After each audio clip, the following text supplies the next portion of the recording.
हमारे साथ है समाजवादी पार्टी के वरिष्ठ नेता राष्ट्रीय सर चुनाव का ऐलान होगा, किस मुद्दे पे चुनाव होगा? देखिए, समाजवादी पार्टी और इंडिया गठबंधन का जो बड़े भाई, देश के स्तर पर बड़े भाई की भूमिका में राहुल गांधी हैं, वो आप देखते होंगे कि वह जो कि कास्ट एक्सरे की बात कर रहे हैं, जातिगत जनगणना की और समानुपातिक हिस्सेदारी की बात कर रहे हैं। जिसकी जितनी संख्या भारी उसकी उतनी हिस्सेदारी का मुद्दा है।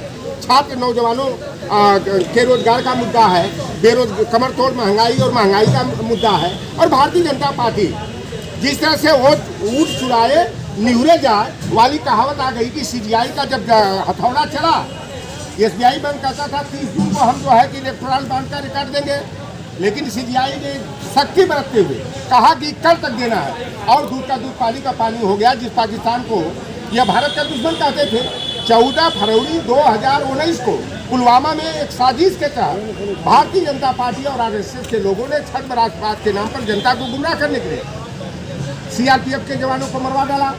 और उसके ठीक 9 दिन के बाद 23 फरवरी 2019 को पाकिस्तान की जो है पावर हाउस कंपनी से 505 करोड़ रुपया का जो है इलेक्टोरल बॉन्ड के नाम पर इन्होंने लिया। एकदम इलेक्टोरल बॉन्ड के नाम पर जो है यह सुविधा शुल्क लेकर के, मिठाई का डब्बा के नाम पर, और भोजपुरिया में घूसखोरी लेकर के जो है इन्होंने 3 लिया। तो 13 का लाभ पूंजीपतियों को पहुँचाने का और देश की अर्थव्यवस्था को चौपट करने का, देश के जो सरकारी संस्थान है, उपक्रम है, उनको निजी हाथों में सौंप करके नौकरी और रोजगार के अवसर खत्म करने का काम किया है। और बेरोजगारी का आलम यह है कि हमारे आपके घर के पढ़े लिखे बेटे बेटियां नौकरी की तलाश में दर्द की ठोकर खा रहे हैं। आप देखें, उत्तर प्रदेश में अब तक के 20 पेपर लीक के नाम पर परीक्षाएं स्थित हुई है। एक ही हफ्ता में आरओ का परीक्षा जो है कि लीक आउट हुआ, वह परीक्षा रद्द हुई।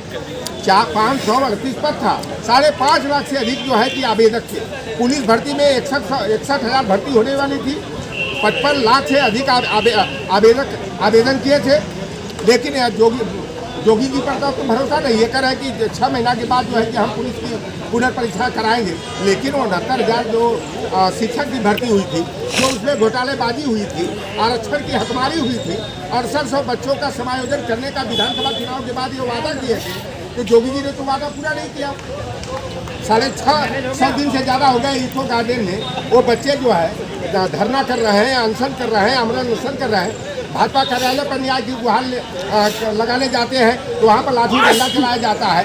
बेसिक शिक्षा मंत्री संदीप सिंह के आवास पर जाते हैं तो बेटियों के पेट में लात मारा जाता है। उन्हें नियुक्ति कहीं ना कहीं ये माना जा रहा है ममता जी गठबंधन से दूर हो गई थी, उसके बाद वो ममता जी की पार्टी के नहीं, वो दूर नहीं है। हमारा तो समाजवादी पार्टी और टीएमसी का मधुर संबंध रहा है। और यहाँ तक कि कांग्रेस के प्रति जो ममता की दूरी थी वह दूरी भी खत्म हो गई। और कल आप लोगों को शुभ समाचार मिलेगा कि इंडिया गठबंधन के जो साझेदार वर्तमान में हैं वह ठोक बजा करके भारतीय जनता पार्टी के नेतृत्व वाला एनडीए जो है, नॉन डेमोक्रेटिक एलायंस, अली बाबा 40 चोरों का गिरोह है, उनको मुंहतोड़ जवाब यह जनता देगी। और जनता जो है कि जनगणना के मुद्दे पर, बेरोजगारी और महंगाई के मुद्दे पर जो है कि भारतीय जनता पार्टी को धूल चटाएगी। और 2024 4 जून को जब मतगणना का अंतिम परिणाम आएगा तो खुद दूध का दूध और पानी का पानी हो जाएगा कि देश के साथ गद्दारी करने वाले, देश की अर्थव्यवस्था को चौपट करने वाले भारतीय जनता पार्टी धूल चाटेगी, इंडिया गठबंधन की सरकार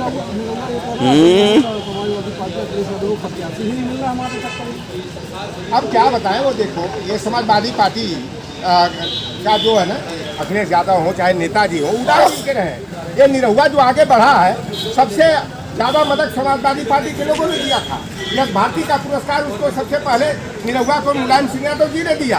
तो ये जानते हो, नमक हराम एक हमारे यहाँ कहा जाता है, ये नमक हराम सब है। जिस थाली में खाते हैं उसी थाली में छेद करने का काम। जयंत चौधरी को भी राज्यसभा समाजवादी ने भेजा। देखिए, वो तो कहते थे कि क्या मैं चवन्नी हूँ कि मैं भारतीय जनता सपा का साथ छोड़कर भाजपा के साथ चला जाऊँगा। तो चवन्नी नहीं, खोटी चवन्नी साबित हो गए हैं। जिन लोगों ने जमींदारी उन्मूलन कानून बनाने के कारण चौधरी चरण सिंह जी को माँ बहन की भद्दी गालियाँ दिया था और चुनाव के बेला पर जातों को, किसानों को, पिछड़ों को लुभाने के लिए भारत में देने का काम कर रहे हैं। कर्पूरी ठाकुर जी ने जब 27% ओबीसी को आरक्षण दिया तो यही जनसंघ के लोगों ने, जो भाजपा का पुराना नाम था, माँ बहन की गाली दिया कि कर्पूरिया कर्पूरा दाढ़ी बना ले उस्तूरा, ये आरक्षण कहाँ से आई, कर्पूरिया का माई बहन भी आई। तो जननायक कर्पूरी ठाकुर को, ओबीसी को, एमबीसी को डुबाने के लिए ये भारत रत्न दे रहे हैं।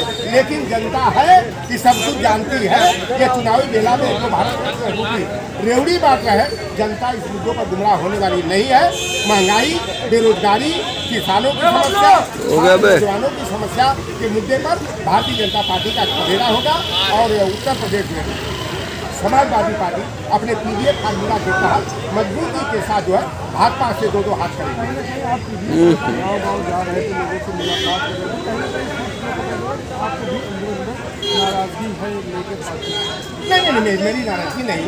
मैं तो कट्टर अम्बेडकरवादी हूँ, मंडलवादी हूँ, और मैं अपनी विचारधारा की हत्या नहीं कर सकता। मेरा उद्देश्य राज्यसभा में जाना, विधान परिषद में जाना, लोकसभा विधानसभा का चुनाव लड़ना नहीं। जब हमारा लोकतंत्र ही सुरक्षित नहीं रहेगा, संविधान ही सुरक्षित नहीं रहेगा, तो लौटा राम राजनीति और समाज नीति किस आधार पर करेगा? लौटा राम को अगर विधान परिषद में और राज्यसभा में जाना होता तो भारतीय जनता पार्टी जो है ना हमारे यहाँ प्रस्ताव भेजी थी। 16 फरवरी को राज्यसभा के लिए प्रस्ताव भेजा था। 11 मार्च को कहा अंतिम निर्णय है, कर लीजिए विधान परिषद के लिए। मैं लौटा राम ने साफ तौर पर कह दिया कि हम थूक कर चाटने वाले नहीं हैं, हम शिखंडी और केचुआ और सिधरी बनने वाले नहीं है। 2024 के बाद आप बीजेपी में जाएंगे? बीजेपी में सरकार हमारी। अच्छा ये बताओ, बीजेपी में जाना होता तो हमको क्या पागल कुत्ता काटा था क्या कि भाजपा का 3 प्रस्ताव ठुकरा दिया? भाजपा ने कहा चारों बेटियों की नौकरी दे देंगे, राजनीतिक समायोजन कर देंगे, जो आर्थिक मदद कही आर्थिक मदद कर देंगे। राज्यसभा में भेजने का प्रस्ताव दिया, विधान परिषद में भेजने का प्रस्ताव दिया। तो मैं कैसे चला जाऊँगा? भाजपा मर जाऊँगा, मिट जाऊँगा। लेकिन भाजपा के सामने जो मंडल विरोधी है, ओबीसी, एससी, एसटी, माइनॉरिटी की विरोधी है, उस भाजपा के दरवाजे पर मेरे जैसा व्यक्ति जाकर के अपने जमीर की हत्या नहीं कर सकता, अपने विचारधारा प्रस्ताव 11 मार्च को जो है विधान परिषद के लिए आया था, 16 फरवरी को जो है राज्यसभा में भेजने के लिए आया था। मैं राज्यसभा का उनका प्रस्ताव ठुकरा दिया। तो मेरी ही शिष्या मेरी जात की है, मेरे गांव की बगल की है, उसको राज्यसभा में पिछड़ा वर्ग के प्रदेश अध्यक्ष जो है उनका साफ तौर पर कहना है भारतीय जनता पार्टी हमें लगातार अपनी पार्टी में शामिल करने के लिए प्रस्ताव देती रही, लेकिन हम समाजवादी पार्टी छोड़कर कहीं नहीं जाएंगे। Mohammad Yusuf, Y news, Lucknow.